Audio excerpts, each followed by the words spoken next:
Coming up. When I point fingers, Madam Speaker, I'm pointing them at a coalition that has propped up one of the most corrupt governments, if not the most corrupt government in Canadian history. Speaking of leaders, Madam Speaker, I want to see if this member has the intestinal fortitude to stand up today and unequivocally denounce the crackpot, right-wing nutjob Alex Jones and his ringing endorsement of his dear leader. This Guy's Garage. Like and subscribe. Revealed in testimony the other day, Madam Speaker, that it was KPMG was told to go talk to GC Strategies in order to get a contract. Like, talk about absurd. The pinnacle of absurdity.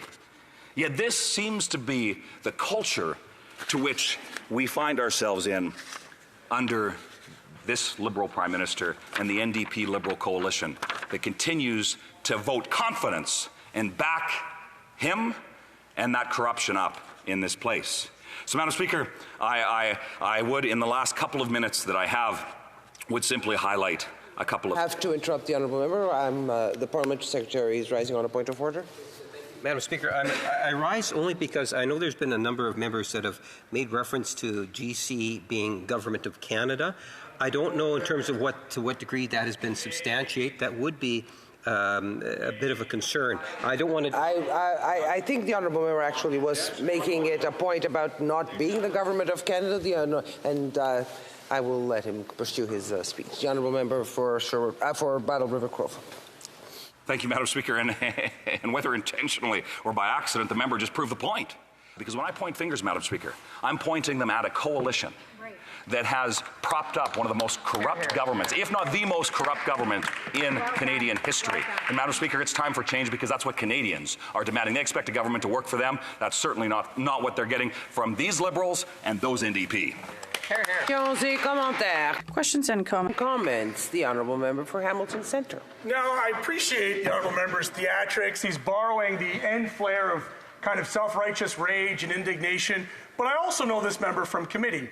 And is it his position here today that as a New Democrat at Ethics and other committees that we're on, that I'm not actively working with them to help hold this government accountable? Because, Madam Speaker, this member would know at every step along the way, New Democrats are in a confidence and supply agreement. We hold them accountable in this House and at committees. And yes, there are about 26 points in which we are fighting and using our power to win for Canadians, things like dental care and pharmacare, and yes, indeed, housing.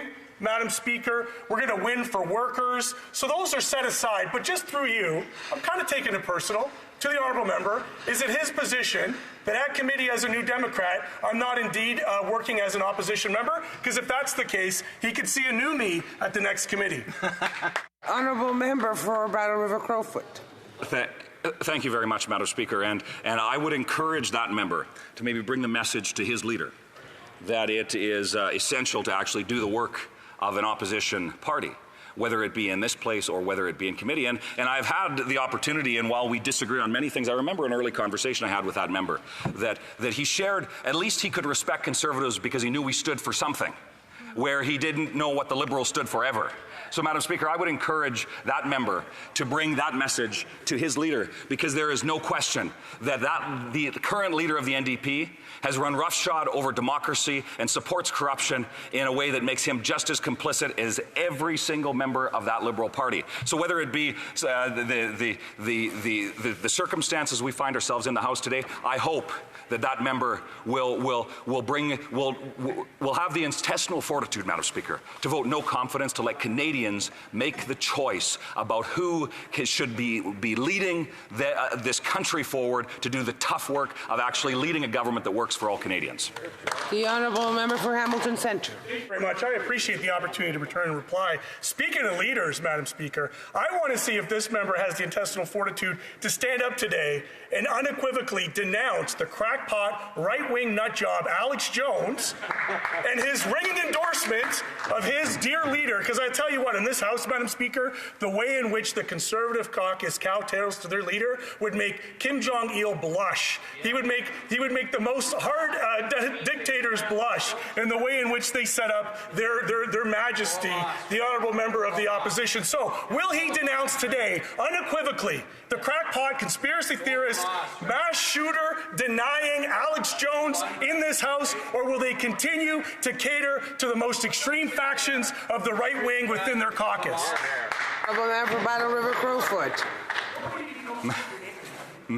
Madam Speaker, why is that member, and not unlike those within the Liberal Party, are so obsessed with American politics? They are obsessed with American politics, Madam Speaker. Yet it was a former American presidential candidate that spoke to that member's last party convention. There was a failed presidential candidate that spoke to that party's convention. So, Madam Speaker, the absurdity that comes out of the mouths of whether it's supporting a terrorist group that is Hamas, whether it is being endorsed by communists around the world, being buddies with dictatorships like the communist dictatorship in Beijing that Prime Minister and his pet nickname Little Potato is. Madam Speaker, we will denounce absurdity, because not only is that endorsement an absurdity, Madam Speaker, the way that the trifecta of the left in this country is obsessed with American politics and trying to bring that sort of Americanization of our political discourse to Canada is an embarrassment. And Madam Speaker, I would suggest this, that they should spend more time talking to Canadians, because that's what I'm doing and that's what I know the member from Carleton is doing, and it is Canadians that are giving a ringing endorsement to the change that is necessary to bring accountability and bring home a Canada that actually works for the people of this nation. Hear, hear.